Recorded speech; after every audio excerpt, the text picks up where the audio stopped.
Hello and welcome to first lecture in our comprehensive course on machine learning, artificial intelligence and data science.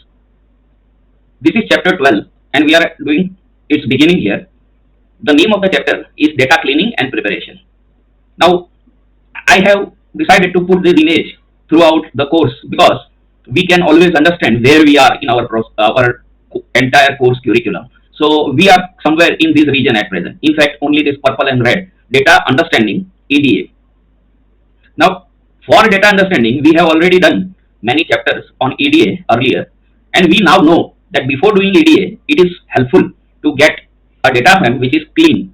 For example, this was a data frame, employee details. So it contained some NAM values.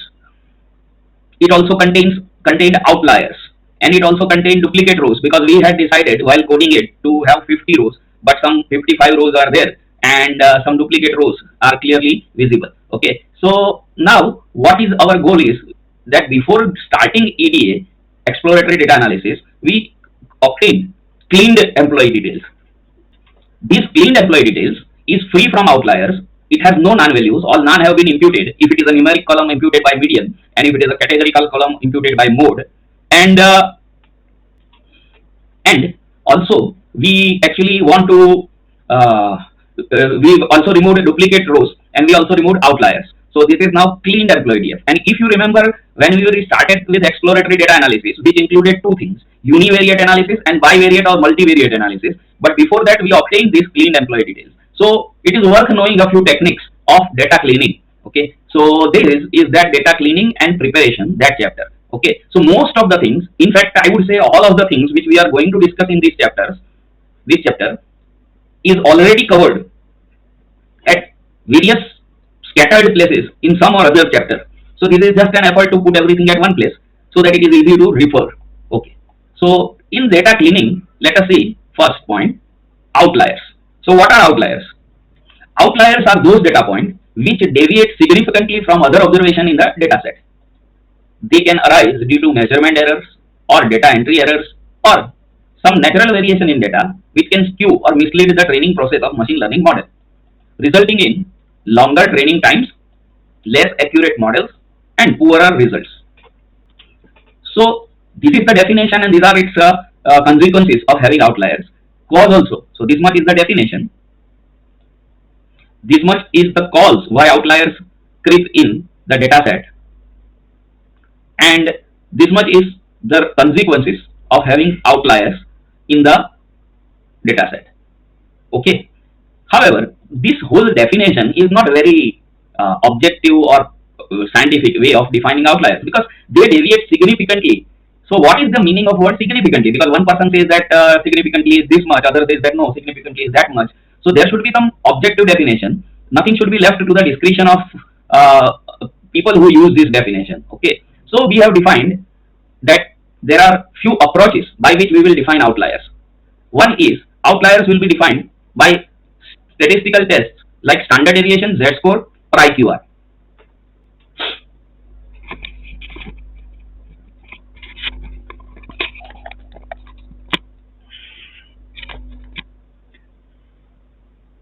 Now, in the standard deviation, this is the first picture, and that is a very important picture because bell curve is very frequently encountered in data science.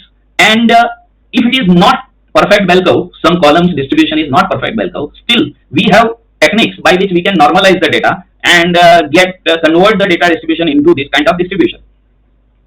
Now, here, if you see this, the most important characteristic of bell curve is it is perfectly symmetric above mu, which is the sample mean. Perfectly symmetric graph. Second thing is, within one standard deviation from the sample mean mu, there are total 68.2% of the observation. That is mu minus 1 standard deviation and mu plus 1 standard deviation. So that is 68.2% of the observations are located in this extremely dark blue region. Then if you consider a region up to 2% of the standard deviation, then 68.2 are already there. But in addition to that is 13.6 and this 13.6, so that is 27.2. So 68.2 plus 27. So 68 plus 27 is first 7 is 75 and then 20. So 95.2% observations are in this two standard deviations. So that includes the dark blue portion and the light middle median not moderate blue portion. Okay, that much contains 95% of the observation, 95.2% of the observation. And if I take three standard deviations like this, then another 2.1 and 2.1% are added. So 4.2 are another added. So that means 95.2 and another 2 means 95.4 and 4. 99.4% observations are covered total in this dark blue, medium blue and very light blue. 99.5% observation or 4% observation. Now you can imagine that if you take care of these many observations from your data set, then rest of the observation you can afford to forget. You can simply afford to delete them. Okay. Or you can, there is another technique in which you can afford to bring them in this region. That is in the region of within 3 standard deviation. So one technique is defining outliers on the basis of standard deviation. And we had already seen that from median, yes, one important characteristic of bell curve is that I told one characteristic is that the graph is perfectly symmetric above the mean. And second important characteristic is if it is a perfect bell curve, then mean, median and mode everything is at the same location, right? So in that case, particularly mean and median, they are at same location. So we earlier defined outlier as from median, that is this vertical tallest line, 1.5 times standard deviation. So that will be somewhere here on the upper side, and 1.5 times the standard deviation on the lower side, this somewhere here. Okay, that much. That region is not outlier region, but any data point which is falling beyond this, either on higher side or lower side, that can be considered as outlier. Now 1.5 is just a subjective value. Some person can take 2 times the standard deviation. Some who are extremely cautious, or if there is some application in which outliers are important, can take 3 times the standard deviation. But in short, outliers can be defined in terms of how far away the points are from the median in bell curve. Okay, and if the points are too far away, for example, this 0.1%, you can see this light blue graph extends even beyond this 3 standard deviation on the higher side and 3 standard deviation on the lower side. But that contain only 0.1% and 0.1% observation. So then in that case, you can simply exclude those percent of the observations. So these are marked outliers according to this definition. Somebody can say that no, I want to take only 2 standard deviation and anything beyond that is outlier. So fine, he will include 34.1 plus 13.6, that is 47.7 multiplied by 2. So that is 94.4% of the observation, which is also good enough for application which do not require much accuracy.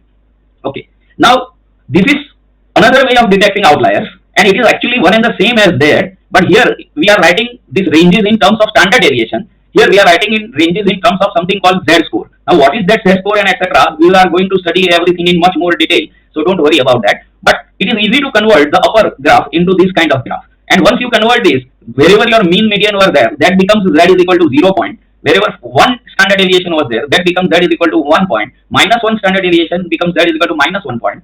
2 standard deviation, 3 standard deviation are Z is equal to 2, 3, and similarly here minus 2, minus 3. Then again the same logic applies. That is yellow portion, they are data points which are not at all unusual. Okay, and even this green portion, light green portion, they are data points which are not at all unusual. So that means here what is the range? 2 times standard deviation. Within that much region, whatever data points fall, they are considered to be usual data points, and they are not to be excluded. They are not to be classified as outliers. Okay, then these points which are falling greater than 2 times Z-score, that is here, greater than Z-score is equal to 2, or Z-score is less than Z-score is equal to minus 2. This green, dark green point, these particular points are moderately unusual. So here, whether to exclude these or include these in your further analysis, this is the test of data scientist, and this is where domain knowledge and etc. is required. For example, as I earlier also said in earlier many chapters, if you are detecting credit card fraud detection, or if you are detecting cancer or other things, so at that time, rare cases are the important thing, and therefore you should keep these data points. They are unusual, but unusual points are of very much interest.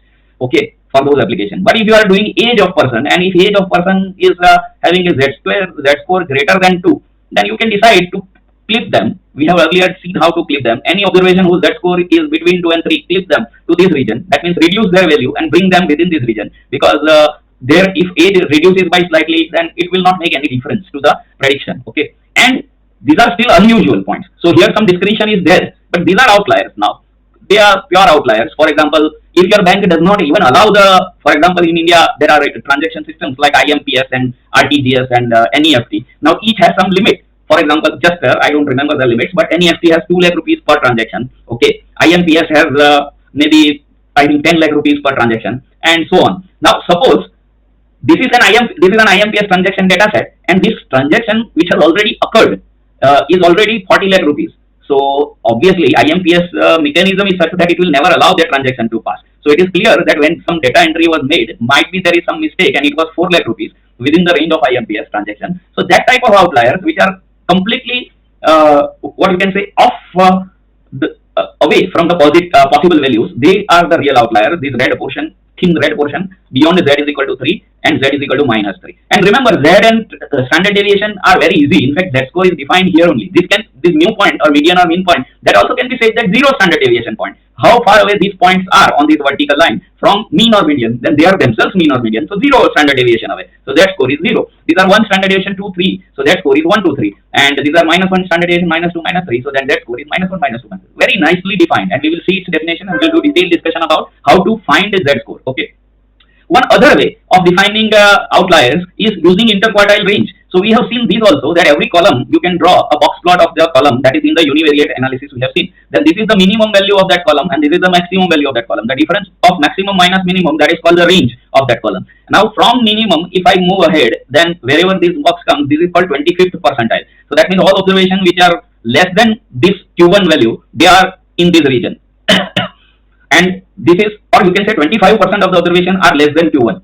This yellow line, that is median, that is 50th percentile, or you can say that 50% of total observation are below this yellow line. And this line is called 75th percentile. So you can say 75% of the total observations are below this line. And you can also say that 25% of the observations are above this line. Okay.